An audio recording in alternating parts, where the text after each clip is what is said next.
Well, Family ID, we are back with another interview to resource you and your family, and I think you're really going to enjoy this one. I am joined today with Shontell Brewer out of Reno, Nevada, and we'll talk more about it, but I saw a presentation of hers from Focus on the Family talking about your children as your mission field, and we are blessed to have her join us today and to kind of talk through her family, which is expanded by a brand new addition just very, very recently, and then to talk with us about your family, your children as your mission field. So let's dive in. Chantal, thank you for joining us today. What a pleasure. Thank you. Absolutely. I was so glad that you reached out and I love that you got to hear my interview on Focus on the Family. That was, well, first of all, that was a dream come true. I don't know about anybody else, but I was raised with parents who use Focus on the Family, Dobson's techniques for raising kids. And so just what an honor to be a part of that. And we all cried during that interview, and it just was something special for all of us. I mean, it just was really cool. So I'm glad it's had the reach that it's had. So thank you. I'm so excited to be here. Well, it's continuing to reach, and the repercussions are growing, and hopefully, as we unpack it here, some of the families maybe that didn't hear it through Focus on the Family can hear it here through Family ID. So, Yeah. Chantel, we're about family. I ask everybody the same first question. Tell me about your family. Who's in it? What are they like? Oh, there's so many people. So my husband and I, next week, we're actually celebrating 26 years of marriage. Ah, And congratulations. thank That's exciting. you. Yeah, we have five kids. They range, our oldest is just about to turn 24, and then we have a newly 21-year-old, a newly 20-year-old, and we have a 17, we have a almost 16-year-old, and then we do have an actual teeny tiny little grandbaby now. He is 5 weeks old. This last Saturday, he's 5 weeks old. So tiny, so tiny. So Brand new edition. I brand love it. brand new. Yeah.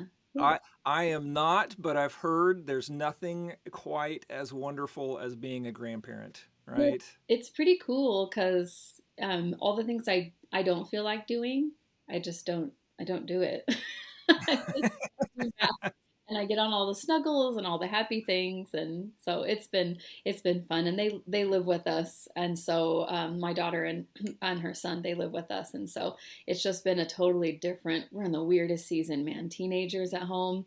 Our three adults are out and launched, and we've got two teenagers and this tiny little baby, and so not what we were expecting, that's for sure. But man, God has just been faithful. He's just been faithful as always. Well, I'll steal a line from Greg Gunn here when he talks about he talks to grandparents and says, "Hey, look, Mm. if you think your mission as a grandparent is to feed them full of sugar and then send them home, that is such an excuse for Yeah. being a grandparent. You have so much more impact and influence and so much more that you can pour into your grandchildren than just sugar." So I encourage you and your husband to do that, Thank right? you. Yeah, thank you.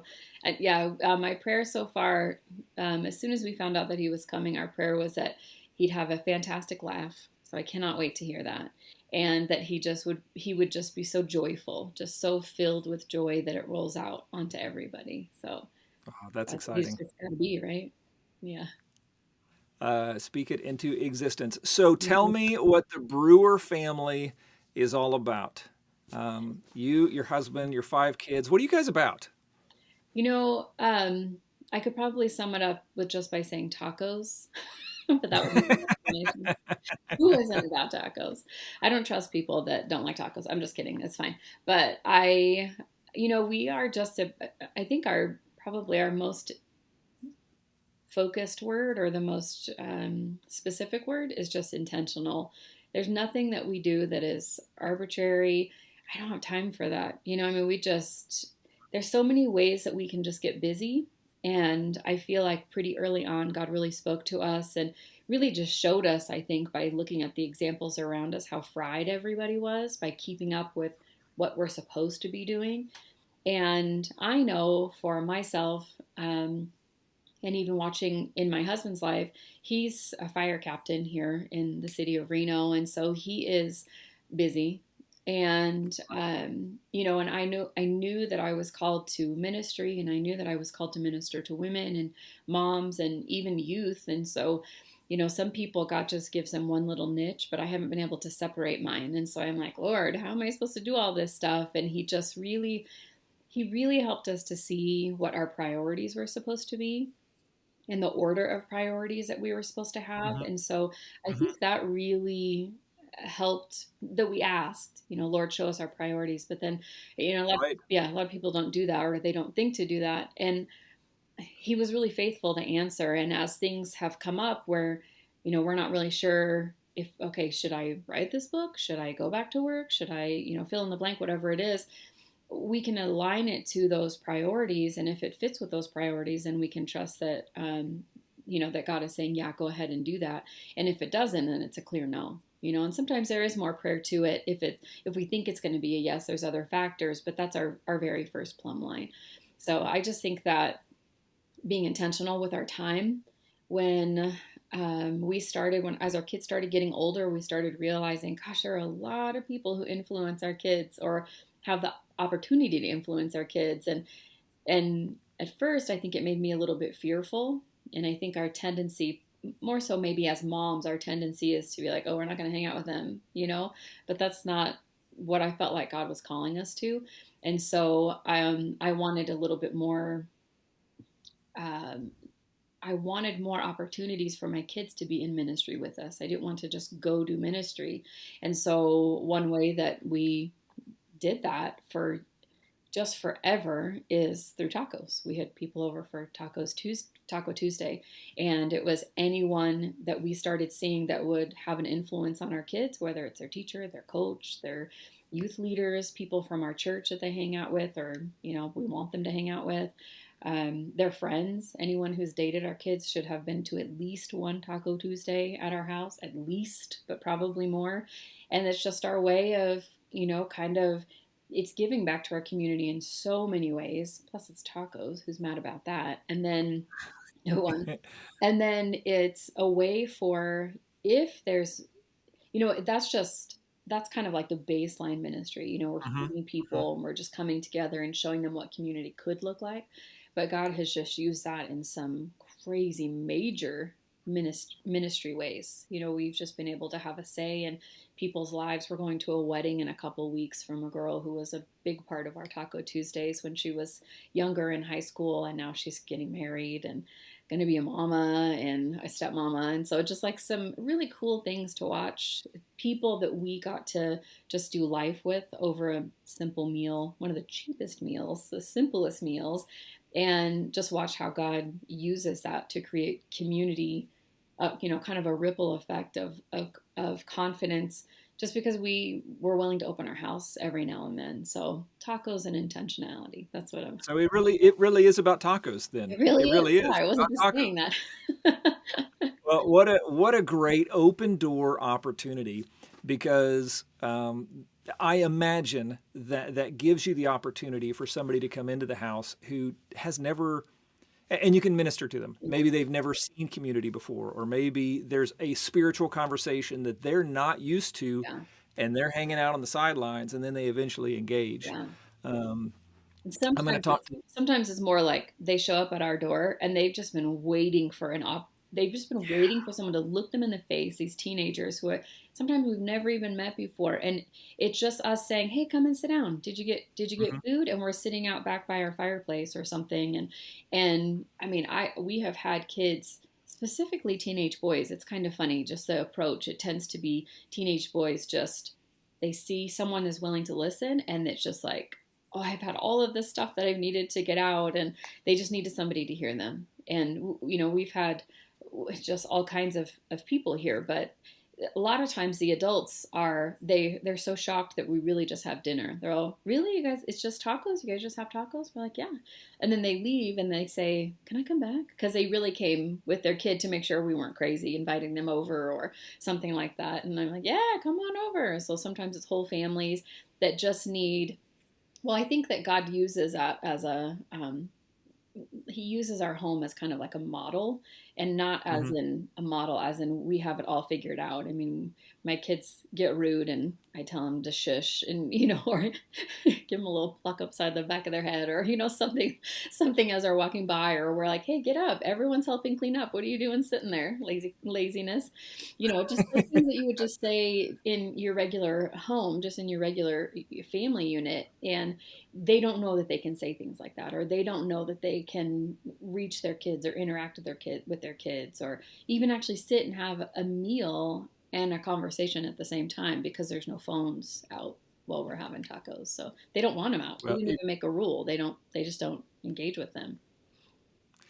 it reminds me of a story that I heard out of Atlanta about a young man at 13 who he and his uncle, who lived in the house, put himself into state care and the foster system because his home life was so bad. Mm, And he eventually landed, he was in an orphanage and then landed in a home. And that was the first time that he saw a family bring home a paycheck or sit down for a meal. yeah, And he said at that point, everything changed because all he had to do was see it done one time yeah, to know that it was possible. right. Or that there's If you another way. see it, you Yeah, know it's possible. That there's another way. yeah, And that changed everything for him. And I can see that there. And really, if you're intentional, then the language you're using with your kids is yeah. intentional. The language you're using with guests is intentional. All of it is an intentional environment that seems enriching and exciting. And I'm going to ask Gina if we can start doing filet mignon Fridays. Yeah. Uh, Good luck with that budget. I don't know how you find that. I'm sure that's what my husband would like to be having as well. But I've pretty much perfected tacos, so it works out. It's fine.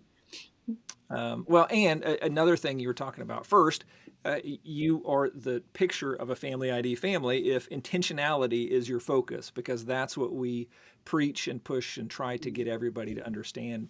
Something, your husband being a captain a captain for the firefighters, makes me think about how intentional you'd have to be because of their schedule, Oh yeah, right? He's, on for 3, off for 2, or whatever that rotation is, that when he's there, he's got to be all there yeah, because when he's gone, he's all gone. right, There are no calls at work or, hey, step away from the office for a second. yeah, It's all in or all out. yeah. Although we have had a fire truck roll up now and then. My daughter got her head stuck in the bunk bed, and I'm like, hey babe, you can either call someone or y'all can just stop in on your way back. That's not typical. We're not really supposed to do that, but like, her head's stuck. I don't know what to do. This is an emergency of a different nature, bunk beds. So every now and then, but yeah, I mean, I've had to really rely on God, because I absolutely cannot be the person who runs this ship. I mean, not alone, not with the kind of go-getter children that we have. Not they're also really intentional kiddos who've each been called. My son is actually now a firefighter on the same department as my husband.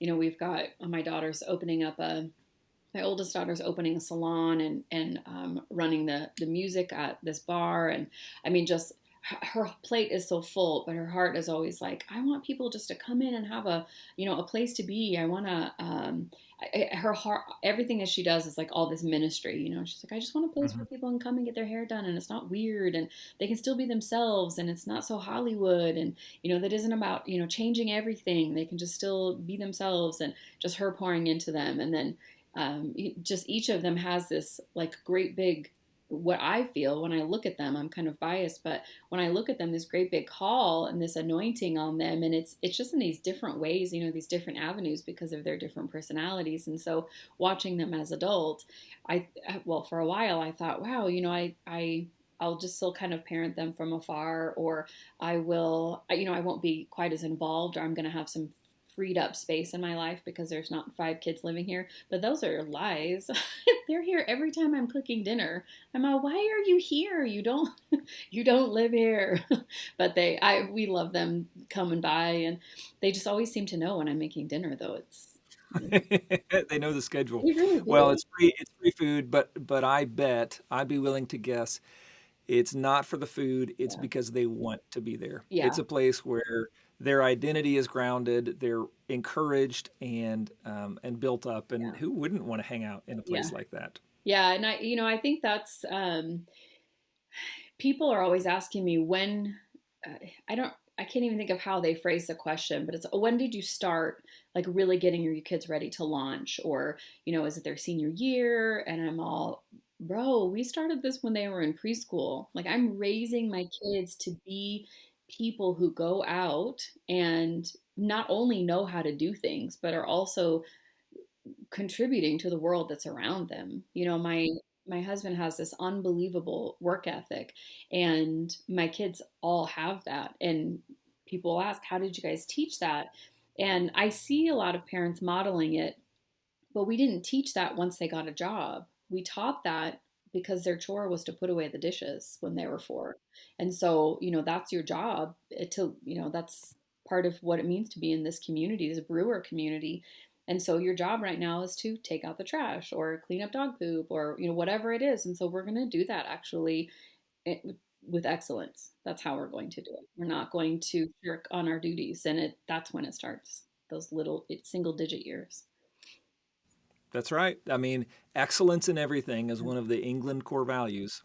And I had an interview with a delightful family, Randon and Christy Miller, and they taught it in their kids starting by making their bed Yeah. because only 10% of people make their bed when they get up every morning. Yeah. And so just by making your bed, you're in the top 10% Nice. of performers.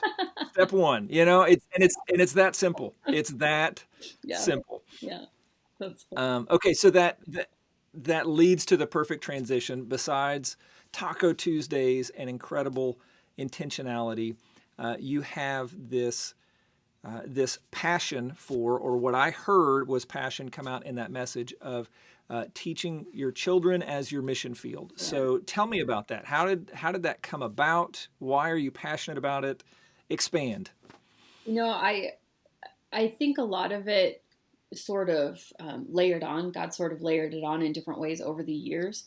But we had our daughter, and then our son about 3 years later, and then our next daughter about 28 minutes later. They're Irish twins in the craziest possible way.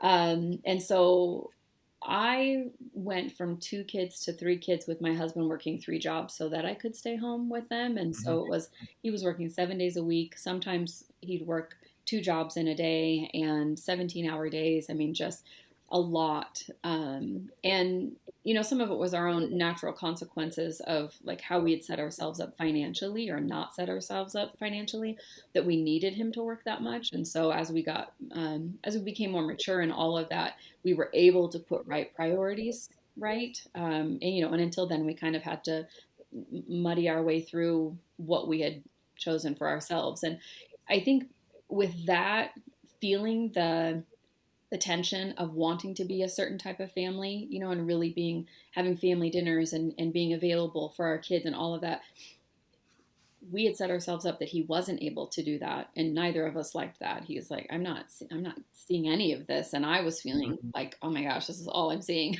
I want something else in my life. And so I think it was part of that. And then again, watching, we lived in Las Vegas, which is an incredibly busy atmosphere. Everything, it doesn't matter where you are, what your job is, you're in a rush everywhere. And it just wasn't who he and I are. Mhm. And we were kind of looking for a way out. And I felt like through our prayers, God was showing us everything that people felt like they should be doing. They were just like running at it full force. And even in ministry, there's so many people, because my mom is a pastor, so I was raised in church, like there all the time. And we were at church every day doing things. And as a pastor, that's not healthy. I don't. I mean, it's unnecessary. It's a job, And of course it's ministry, but there has to be a balance to that. And we weren't. I felt like anytime my pastor asked me to do something, I was supposed to say yes because I assumed he prayed about it, which is crazy. I don't know why I thought that. And when I finally told him that, he's all, "Are you nuts? I just needed something done. I was counting on you to pray about it." And so, I think that all of that it was almost like a Spider-Man situation where everything was kind of moving in slow motion.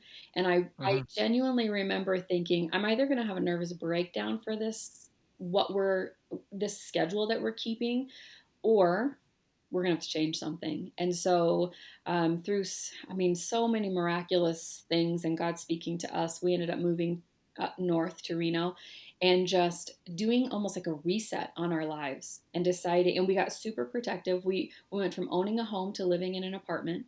We went from our daughter in private school, which we did not pray about that. So it didn't end up being a good situation. We just thought, well, everyone else is doing it. We also thought we were only having 2 kids, also didn't pray about it. It's like all these things we were just deciding because everyone else around us was doing that, because that was the culture. And we got to the point where we realized, and God helped us to understand, we're not those people. We are not called to their ministry. And they may be called to live a busy life and do all of those things, but that was absolutely not us. Oh, and also we were going to have a lot more than 2 children. So we 100% moved to Reno, and our whole lives just completely shifted. And it was like almost we had to white knuckle those priorities, and just we got so protective of our family unit, and we just said we're not doing that. I got so good at no's for our family. I let go of that fear of missing out, that all of that. There's so many things that are great ministries that we could be a part of, but just because they're great ministries doesn't mean they're great ministries for us, for our family unit. And so if we are saying yes to things, family dinner every night, if we are saying yes to spending, having family nights together, once a week, if we are saying yes to my husband only having to work 2 jobs so that we can get our finances right, but still have some quality of family unit, then there's going to be some things that we have to say no to. And the more that I started saying no, it was actually really quite fun. No, thank you. And then I would just stop talking. A lot of people have a hard time with it, but it's just like this. You just say, "Thank you so much for that invite, but no thank you." And they just stop talking, and no one's mad. It's fine. Nobody's called us and said they were really mad we didn't go to something. We just say, "You know what, it just wasn't something we were able to do," and that was it. We don't owe anyone an explanation for choosing our family first. That's right. We have this internal obligation that we owe everybody an explanation Yeah. as for why we are doing or not doing the things that we're doing. And so when we say no, hey, no, thank you, is a complete and full sentence, and you don't have to, or we're unable to. Thank you for the invite. Please keep inviting Yeah. us. Um, that's something Gina and I have also had to learn because, as you talked about for your family at the beginning, just these values, or as you called them, priorities, became a lens and a judgment Yeah. upon which you would see everything and make all decisions. Two, so you've heard excellence in everything. Two of our other family core values is prayerful in decision making, Mm-hmm. because exactly like you were just explaining, a yes for them is not automatically a yes for us. Right. And culture and society is continually pushing in on us to tell us what we need to do, what we don't need to do, who we need to be, what we need to buy, where we need to go. And it's pushing in, but we have the Holy Spirit Yeah. to call upon and to ask, hey, well, what do you have for us and our family? What do you Right. have for me? And the other one is that we are radically protective of our quality time, Yeah. and um, radically protective. And so, no is an answer we have to give a lot, Yeah. Even and sometimes it's not fun. Yeah. And even sometimes, so our kids are older and they're dating, and the people that they're dating are really likely the people they're going to marry. Like that's the phase that we're coming up on right now. And I there are even times where I'll say brewers only. And because we want that connection with them. We want that FaceTime with them. And it isn't that we don't love our future daughter and son-in-law at all. It is just that we still sometimes need to be brewers only. Even, even though our kids are adults, we can tell that they need some check-in time with us. And, and by setting that up, sometimes it allows them the freedom to just say, "Oh, my parents said," they kind of blame us, "Oh, my parents said it's family only," and we are a pretty close family. Our kids are incredibly independent and very, very capable. All of them, all five of them. It's still to be determined if the baby is independent. He doesn't even know he has arms yet, so we'll see how it goes. But probably he's going to be just as headstrong. And but we, still sometimes just having a dinner where it's the seven of us sitting around our table and being able to talk about things where we don't have to explain inside jokes, or, we don't have to explain anything. It can just be us. And sometimes for all of us, it's just almost like that itty bitty reset. And it doesn't have to happen often. We're happy to let other people in. Our house tends to be the gathering house, and I'm super glad about that. But there are times when we'll say, nope, brewers only. Okay, so tell me this. So, being protective of your quality time, whether it's brewers only or saying yes to things and no to things, um, and having that reset, how did that or how does that help you to see or live out your children as your mission field? How do those connect? What do you see the payoff of that? Well, it's tempting to just say, well, now that they're adults, watching them be successful in their work and all of that. But really, um, I think the payout is that we still like to be around all of our kids, and they seem to still like to be around us. They call, or they actually come to us when they need advice, or if they're going through something. And sometimes they'll lead with, "I don't really want advice. I just want you to know that this is something I'm going through," and which is fair. I mean, what an excellent boundary that a kid can say. And especially because I love giving advice. So I have all the advice. What do you mean? And so I think that when you decide that your family is your mission field, it really changes how you do everything.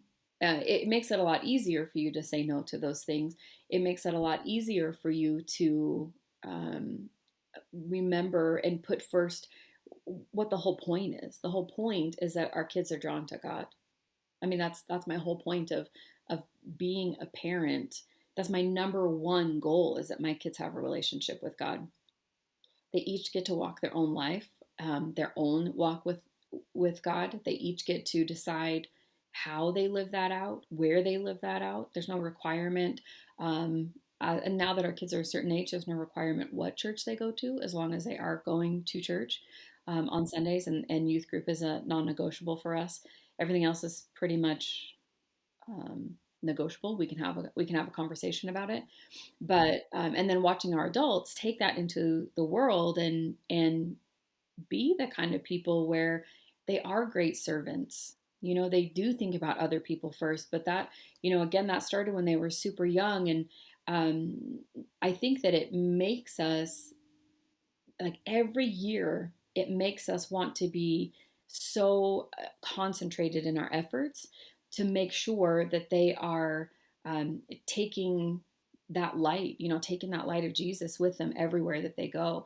And, and it doesn't, it sounds really fancy when you wrap it up in this way, but we have definitely, I mean, my she's a teen pregnancy, and things happen, but that doesn't change who God is. It doesn't change who I am as a mom.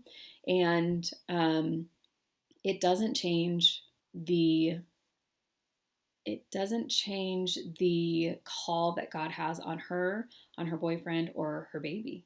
I mean, that's just that's a couple somebody else's we get to pour into now. And, and not everything is cookie cutter and wrapped up in a neat package, except God's faithfulness, as far as, that He is the same.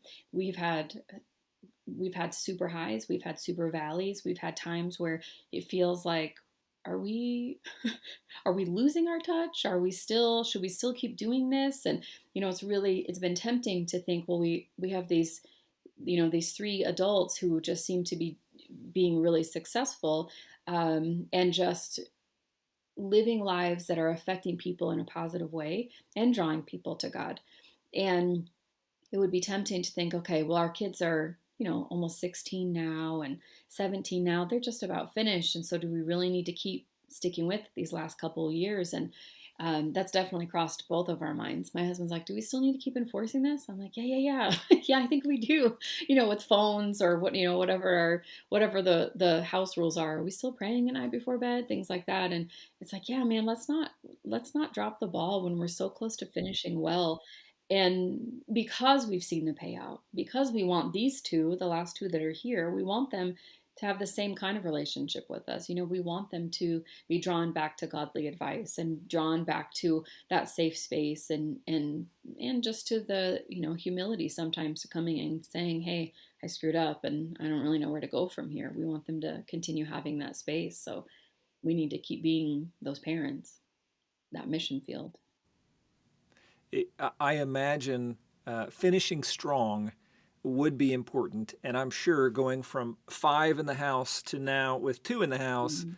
everything seems so easy. I mean, Yeah. there's just two kids. But for for families like ours where there are just two kids, it's a real deal with just two I kids. And know. so we have to, we've got to continue with the stuff. And my kids are young and 12 and 13. And so we're in that transition phase of becoming, Gina and I, becoming coaches Yeah. to them to where we can walk through stuff. Um, but I am encouraged by your statements. And what would you give? What advice would you give to families that maybe didn't start Mhm. in the single digits, but want to have an impact or want to see their families as a mission field with maybe mid-range teenagers or later Yeah. teenagers? What advice or wisdom can you share with them? I think the greatest space of impact you'll ever have with kids, especially teenagers, honestly, is family dinner. I actually wrote a paper on it when I was in university about the difference between the statistics of families that have family dinner at least 3 times a week and the ones that don't.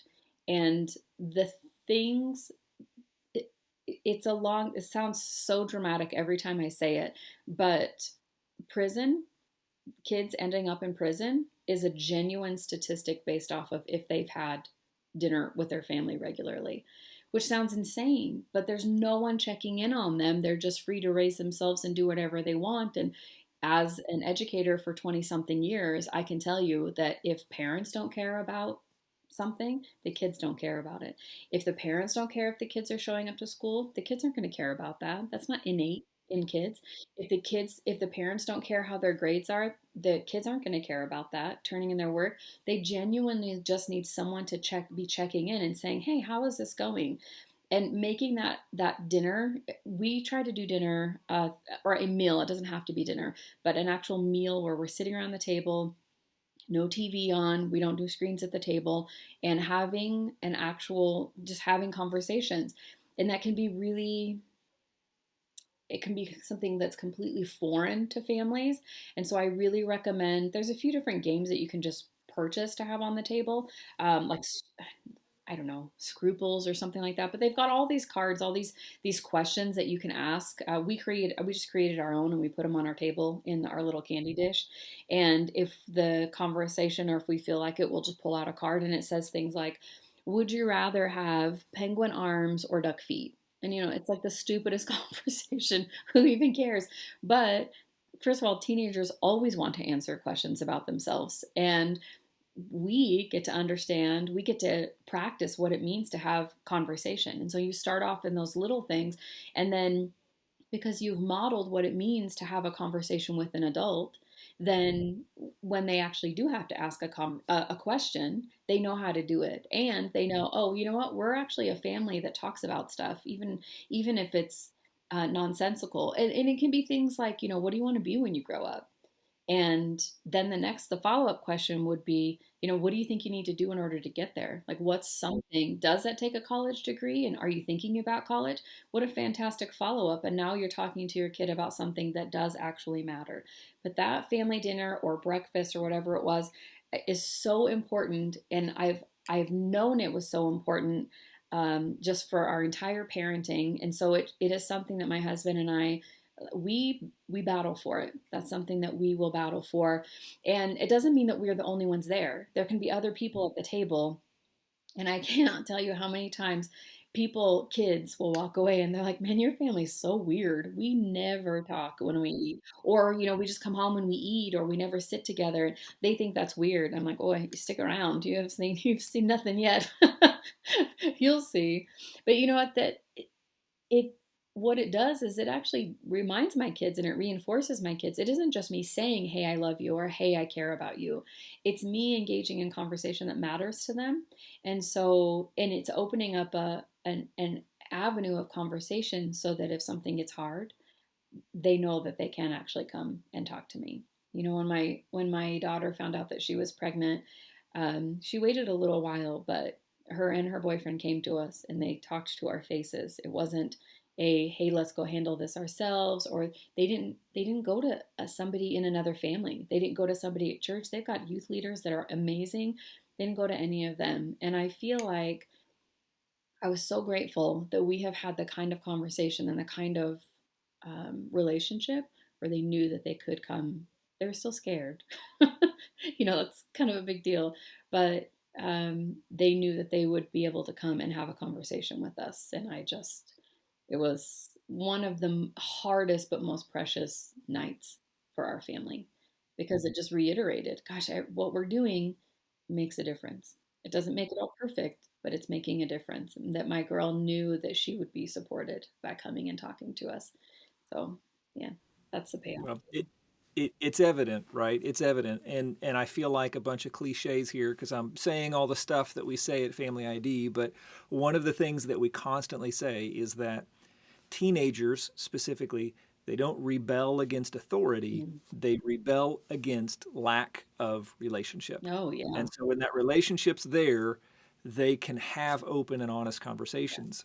And I think when you talk about having a meal together as a family, we oftentimes talk about or talk to parents about the impact that they have, because we as parents don't have 100% impact in how they turn out Oh, as sure. kids. Yeah. At best, we've got 30%. A third is about their personality and the Mm. way that God wired them to be. A third is their peer group and who they hang out with and who they get advice from and talk to and all of that. And then a third is parenting impact. Mhm. And so we as parents can't take 100% of the blame Right. because we don't have 100% of the input. But what we can do is we can maximize our parental impact Yeah. through times like dinners or lunches or breakfast. Hmm. Because if we remove that altogether, then it's completely split between personality Yeah. and peer Yeah. impact. And if you And host so Taco Tuesday, though, you can totally up your odds, because then you're bringing their peers to your house. that's right. We can influence who their friends are, Yeah, and you show me your friends, and I'll show you your future. absolutely. Yep. Um, and that is the way to do it. Okay, as we land this plane, thank you for being here. What other advice would you give to parents who want to maximize their impact or want to maximize their family as their mission field? Just the the cliche one-liners, the from your heart. Yeah. What would you tell families out there? I think just that it's never too early or too late to start. I mean, and we can beat ourselves up as moms, especially. There's all this the mom guilt. As dads, they feel like, they've got this weight on their shoulders, but honestly, God is the one who's steering this ship. I mean, that we get to lean, the further we lean into him, the more we are equipped to actually do this calling that he's asked us to do. And the further away that we lean and that we don't seek God, we're just going to be winging it. And I don't know about you, but this is such an important thing to not wing. Hey, that rhymed. I didn't even mean that. But I mean, it's so important, and it absolutely will be the greatest payoff at the end if you put in the time now, even if it's been completely foreign to your family, even if it hasn't been the way that you guys have run things, whether you are a mom and dad at home, whether you are a single dad, whether you're a single mom. your kids are going to watch your behavior and they're going to attempt to align it with your words. And the only way that they're going to feel that you are genuine is if you're actually putting in that time.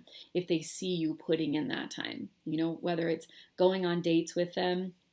One of my favorite things is to date my kids. And unfortunately, because of my husband's schedule, he doesn't get to do it as often. But, it's the impact that it has on them it's just that time. It's that we are fighting for that time to be able to have with them all the way until the end. And so, because of that, I still get to date the kids who are no longer living in my house. And that makes they call me up. Hey, you want to go on a date? Heck yes, I want to go on a date. I clear my schedule. So it's never too early and it's never too late to start. Just whatever you've got, start right there with the house you have now, with the family that you have now, with the dynamic that you have now, with the money that you have right now or don't have right now. Just start. Make some change to be intentional with your family. Excellent. Chantel, thank you for joining us today. I could not agree with your statements, your perspective. This has basically been one giant commercial for Family ID. Perfect. So thank you. Thank you for your time. If people wanted to connect with you, maybe get some specific advice or insight or just tell you thank you, how could they connect with you? Absolutely. The biggest platform that I'm on is Instagram. And so I'm just Shontell Brewer on there, nonsense at its finest. I do have a blog. You can go to chantelsbrewer.com and find me all over. I have parenting things I post on there, just some of the processes. I have a few articles walking through my daughter's teen pregnancy are on there right now. And those have been really, really powerful. That's kind of a scary thing to put out there, but I know that God is faithful. That's actually been the takeaway from all of this experience. And I am on Facebook, but primarily, if you find my blog or if you find me on Instagram, that's where I'll be spending most of my time. So look for me. I'd love to connect with you. Thank you very much. Family ID, Shontell Brewer.